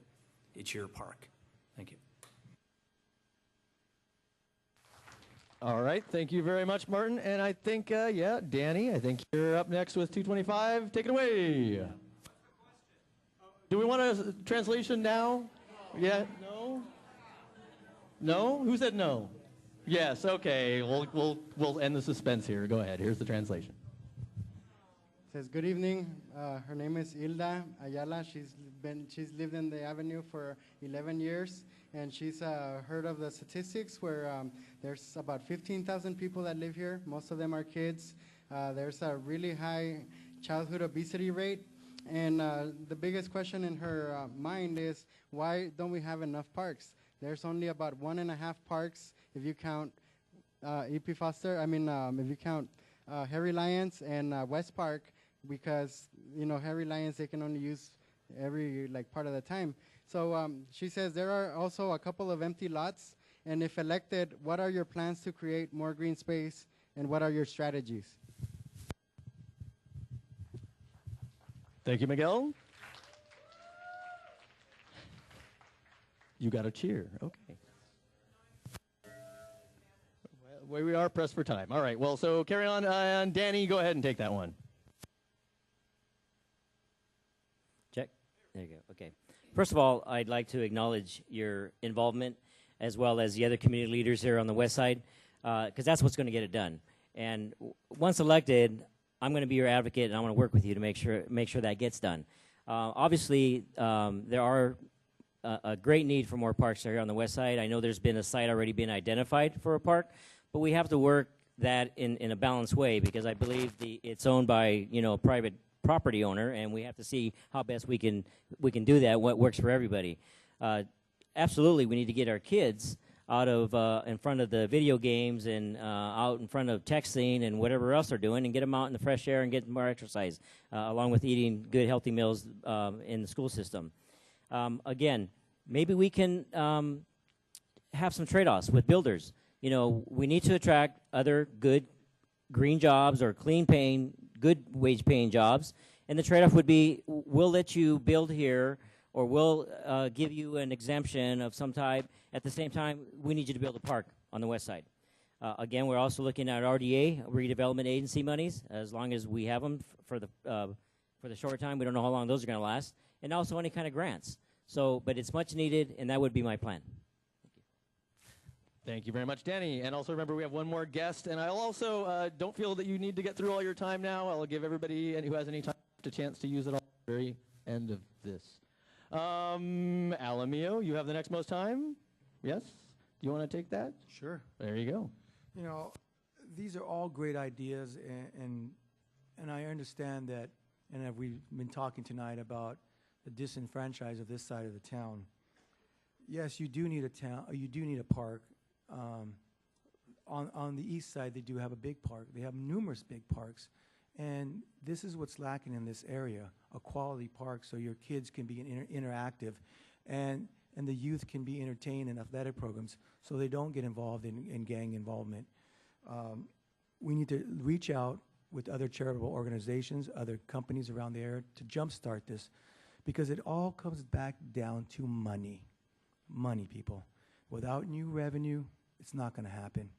The present funds right now are not allowing us. You have a closed fire department, closed school, closed library.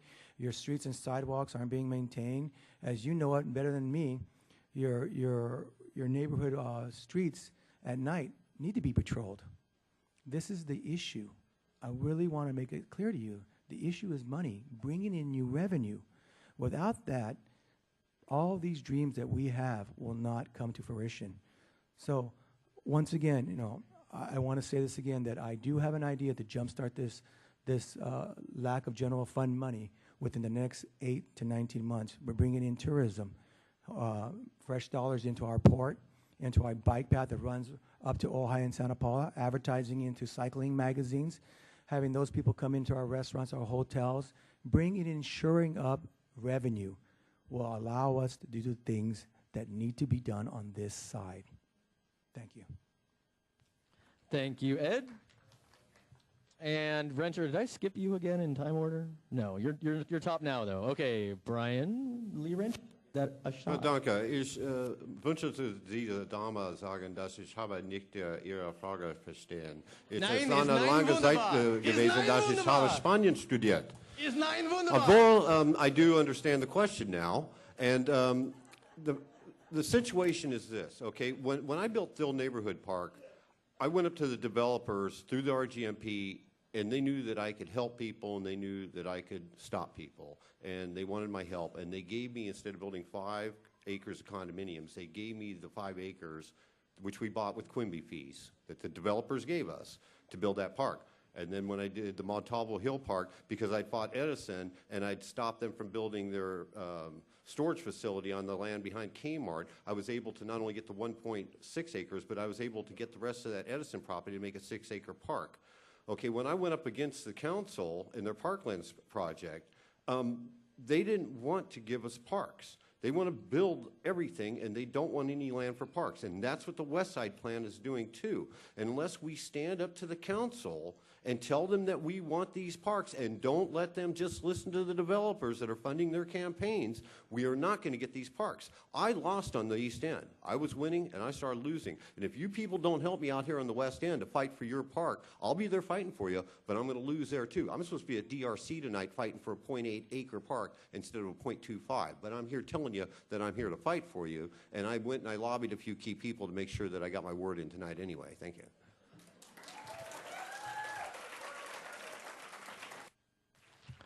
Thank you, Brian. And looks like Ken Cousins is top of the poll right now. You want to have a go at that? Real quick. Sounds real good. You know, folks, a lot of people are talking about designing parks when these new builders come in. Their definition of a park is a walkway, okay? Well, it's green and you've got a nice path to walk around. That's an overnight spot, okay? That's where your partiers are going to go. You're not going to want to have your wall behind that because they're going to be partying at night and they're going to be screaming back there. You'll find the empty bottles in the morning.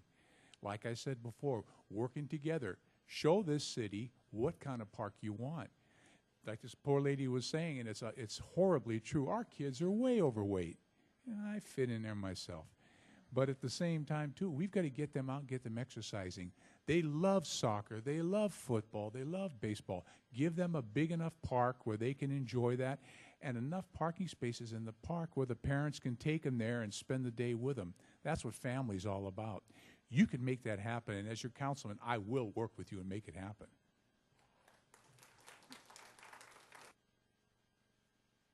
All right, that looks good so far. What we got left? We've got Bonnie Watson Heitman has the most time right now. Do you want to take a swirl? Go for it. Well, I think there's no question that everybody's pretty much agreed that the West Side needs more parks. And I know the Kellogg property has been identified as a potential site, and that might be the best place for it. But definitely we have to move forward and do something. I did find actually recently a grant for parks, and I did pass that on to the city, hoping that it might be something that would be feasible that they could use. Again, I want to reiterate that there was park money available with the park bond that the city did not take advantage of. And these are the kind of things that I, as a city council member, are going to show some leadership on and make sure we get that money. Nobody has talked about the swimming pool tonight, and I'm not sure what the status of that is, but that was promised to the West Side, and there was a plan for it, and I'm not hearing anybody mention it. So I think we would need to continue to look at that. And also, bike paths are so important for, we need to get our kids exercising, that's true, but man, those bike paths, they would be great just for transportation down here, but to get the kids out. And then the Ventura River Parkway project, which has been proposed along the Ventura River, obviously, would be another park-like space, and it would be developed along that entire corridor there, and would be an incredible addition. It would not only would tourists use it, but it also would be an incredible addition for this community. So there is so much opportunity here for parks, and we have to just go for it. Yes, and I think about the pool. I think we've just become so jaded about ever hearing about actually getting that pool that I think we've just kind of given up. So it would be nice if we got one, but not holding breath. Carla? October 11th, for any resident that wants to be invited to City Hall to discuss an actual roundtable with the West Side plan and what the plans are going to be for this area, I think it would be very important for you to come and have your voice, because there has been some people planning things for you for the future. And if you don't know about these plans, then you're going to be left out in the cold on what may or may not be what you hope for your area. And not only would it include parks, but it's going to include a lot of other items, and some of them are going to restrict a lot of your freedoms. So I would suggest 6 o'clock, October 11th. It's for businesses and it's for residents in the area, and it's open to everybody. It's City Hall. You just go in the back, turn left, and it'll be at the end of the hallway. And what they're going to discuss is, for example, what Nelson Nygaard is suggesting that happens to your area. And it's going to be pretty important because it's going to be just like the downtown Ventura area. And in the future, they are planning parking meters. Immediately, they're planning Thank you very parking much, permits. Carla. We're running low on time there for you. And next up, Danny, you want to take a whack? Or who, am I missing somebody else? No, Danny has the most time, right? No, you're next. Danny Carrillo. No, nothing? Okay. I spoke on. You did, and you're done. Okay. I'm still doing in time order here. Morehouse has more if he wants it. Otherwise, it's Knox. Rencher, you're at 26, so Knox, go for it, Bill. Oh. I'm sorry, Morehouse. I'm not good at this. Yes, Morehouse, go for it. Por favor. Muchas gracias por su pregunta. Si más parques son necesarios ahí. I know a little bit. Let me just say, you happen to be on a part of the community that was developed initially in the county. It was developed for housing. It was very compact housing. Parks were not a part of the thought. As it was annexed by the city and has been moving forward for the last 12, 15 years on a Westside development plan, we've taken a number of steps.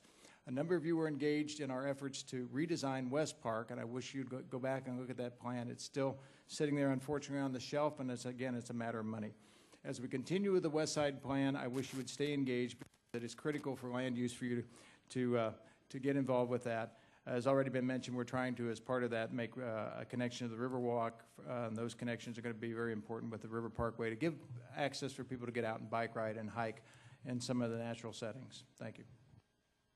All right, thank you, Carl. And who else did we have wanted to have a stab at this? We have two here. We have Bill, and we're going to do Bill first. No, Bill, you're first. Bill Knox. I believe I mentioned it previously, and I'll go back to it again. The Ventura Unified School District building has a large park there that's fenced in that they prevent the public from using. And so let's work with the school district to open that park up so the community can use it again. It's ironic to me that when it was a corporation, Kinko's, that owned the property, that they invited the public in for their use and enjoyment. And when the government takes it over, they shut it down and kick you out. So let's open up the park at Kinko's again. And Christy, wrap that up for us, I think. Sure. Here's what I did. We had a public meeting here several months ago about the Westside Plan. My first impression of the Westside Plan was, I agree with you, it needs more parks. I have 6 grandkids. I know kids need parks. They need to run, they need green space, they need trees, they need nature, and we need more of that on the avenue. Actually, there's something that we actually, 2 of us council members did, and that was to make sure in our Westside Plan there are 4 potential spots for new parks being studied. What you can do, that's what we did. What you can do going forward is we do need a joint use agreement with the school district to make sure all those school park-like areas are open for the public. But what we needed you to do is go to the school board meetings and make sure you lobby for that. Thanks. Thank you, Christy. Okay, I guess we're, no, Rencher, you want to spend some more time? We have one more guest. Okay, hit it. Brian Lee Rencher. Okay, in 1999, I was the one that put the signs out on the avenue that said the sports parks equals no West Side pool. Leveraged that with the help of Diane Undersale during the election that year, kept the thing alive. It was $3.9 million. The school district gave $3 million. The city put $300,000 towards it. We were $600,000 short, and we could not get the council to give $600,000 more dollars. Now it's going to cost $7.2 million. You need to put pressure on the council. You need to help people like myself and Diane Underhill to make these dreams come true. Help, please. Thank you very much, Brian. Okay. I think we're ready for our guest, and then we're going to do our People's Choice vote, and we will be able to get out of here only about half an hour late. Not bad for government, I think. Okay, our final guest.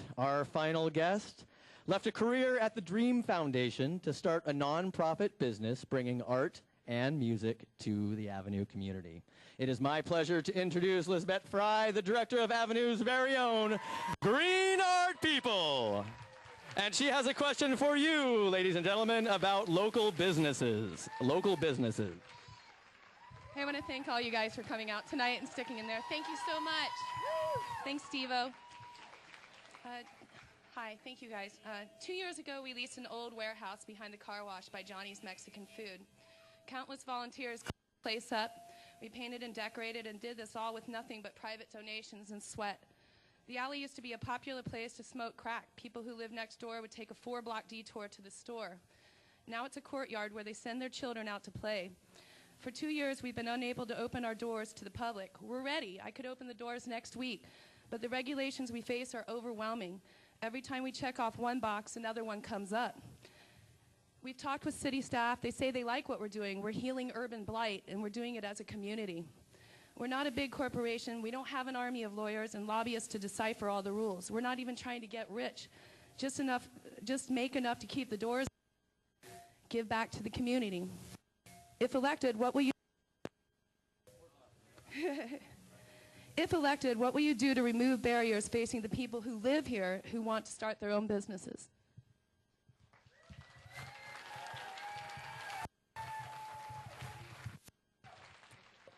Yep, you see that. All right, thank you very much, Lisbeth. Yeah, okay. Anybody want to tackle that one? It looks like Carrillo has the most if he wants it. All right, Danny, take it away. Right. Hello. Okay. Great work that you're doing. You know, I totally support that. Now, I think you're going to be hearing from many of us that, you know, the process in City Hall needs to be streamlined. It needs to be relooked at. I think, you know, we need to turn to some of our staff, the people that do that. They're the experts. They can help us. How do we streamline that process to encourage more business growth here on the Avenue? That's what we need. We've heard from others talk tonight about, you know, how do we deal with transportation problems? Well, let's bring jobs over here. I agree. That's what we should do. And we definitely need to streamline the process, make it easier for businesses to open up and provide good jobs here on the West End. Thank you very much, Danny. And it looks like, Ken, I think you're next in line there. Take it away. Ken Cousins.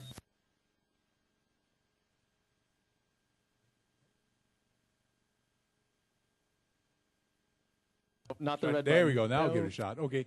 You know, folks, it doesn't make a difference whether it's Avenue or anywhere else in town. All new businesses that are trying to come in town have been told that they have told me that I've spoken with have to jump through hoops. They're nickeled and dimed to death. They're run out of the town. They're not coming in. They're not working. This is a new art city. Let's also make it a business-friendly city. We'll not have to worry about hiring somebody to get people through our system. Let's modify our system.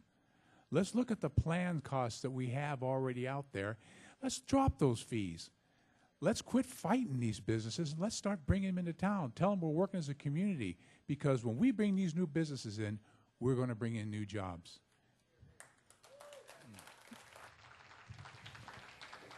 Thank you very much. And I think the next one up is Ed. Is that you? Am I getting that right? Yep. Ed Alamillo. Hello. Ken is right. We need to streamline our local government at the city level and also at the county level. I hear horror stories constantly where you pay permits and at the end of the rainbow you don't get your permit. I mean, this is the issue that we have in our city and other cities, is that government is now not working for us, it's working against us.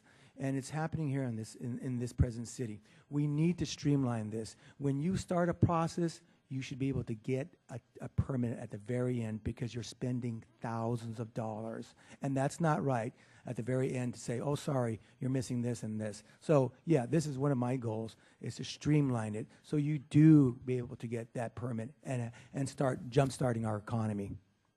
Thank you. And we're wrapping it up here with Danny. You already spoke. You don't want to use the rest of your time? This is going to be the end of it. Oh, Knox is next. I'm sorry. But this is the last of your time, so you have another chance. Bill, go ahead. Well, I've outlined my basic proposal for a jobs plan, you know, here in the city of Ventura, focusing quite extensively on the west end of town. But it's also, I agree, I applaud what you've done, and I think it's time that we modify the the development code in the city of Ventura, so the process is shortened. You should limit the amount of time that the design review committee has to approve a process. Let's move it to, I think, 2 or 3 months is a legitimate time frame rather than years. I think what we need to do is create a set of code and regulations that can be created in such a way that protects the kind of interest that we want, but also make sure that we have certainty in the process. So if you start the code, you abide by the rules, your project moves forward, and you finish the job. Thank you very much, Phil. Yeah, we're just trying to, oh, hey, not bad. We're making it by 9 there. Okay, so Danny, did you want to use the rest of your time? Are you good? You're awesome for not making us listen for another 30 seconds. Yeah, let's applaud to that. Cheryl, did you have anything you'd like to respond to? Oops, for doing that. That's a great project. And you probably should be sitting up here because you got the most applause, so I think you're going to win the straw full. But I think not only should we streamline the regulations, but we should have one place so that you can go to one counter and get everything done at once, work with one person, and also have a very clear set of directions of what it is there that the city expects of you as the new business owner. So that would be my suggestion to support you to get your business going. Thank you very much, Cheryl. And is the circus in town or something? Did nobody that it is, isn't it? Okay. Man, what else do we have here? We're in the home stretch, and Danny's not using his time. Armstrong? Oh, Danny does want to use his time. Go for it. Just real quick. Council's responsibility to set policy, okay? So we are the decision makers to streamline this process. The staff takes direction from us. So it rests with us, and we should make that happen. Thank you. And you cheated. We already applauded you for not using your time, and then you did. Take that applause back. Okay, anybody else? I think Armstrong is the only one with it. Yeah, go for it. It's you. You know, I just want to commend you for what you've done. You've got all these green shirts out here. This is a fabulous group that obviously we need. We need more people that are involved with our community. But most important, we need change. It has to happen now. The people that are up here aren't helping you. You obviously didn't get what you wanted. You need a new voice. That's what it comes down to. Thank you, Martin. And who's got seconds left? Ken, anything else? You want to use your 7 seconds? Nope. His 7 seconds is a thumbs up. All right. Then I think we are done. We are done with time. We are done with questions. We have one last thing to do here, folks. It's the moment you have all been waiting for, ladies and gentlemen. The grand finale, the People's Choice. If you would refer to the pink ballot that you should have been given when you walked in, hopefully you only got one. If the election were today, what 3 candidates would you vote for? If the election were today, what 3 candidates would you vote for? Please check off 3 candidates. And as soon as you've got them checked off, pass them down to the outside of the aisles. We have volunteers collecting them. Is it going? I think things going. Yes. Okay, and while we're waiting for those to be collected, I'm going to say some last thanks, and then we're going to we're going to unchain the candidates so they can come out and talk to people while we count the results. And if you guys just want to mingle for the next few minutes. So some thanks, first of all. The incredibly fly duds you see myself and Miguel wearing are courtesy of Mission Tuxedo. Let's say thanks to Mission Tuxedo for how awesome we look. I mean, really. I mean, I always look this good, but I mean, Miguel. I mean. Also, thank you to Lalo's. I hope you all got a chance to take a bite out of some of those tacos. And I'm guessing you didn't leave me any. Thank you very much. To say thank you to E.P. Foster School. Thank you for the wonderful hall in which we could do this democracy thing. You gotta love it.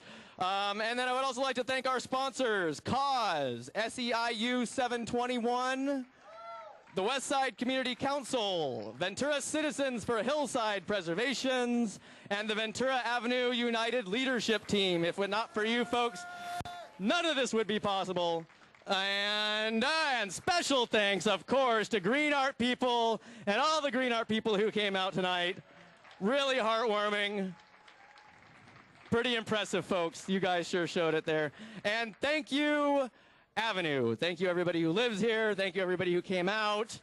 This is what democracy looks like. I'm looking at it right now. It's you. Thank you.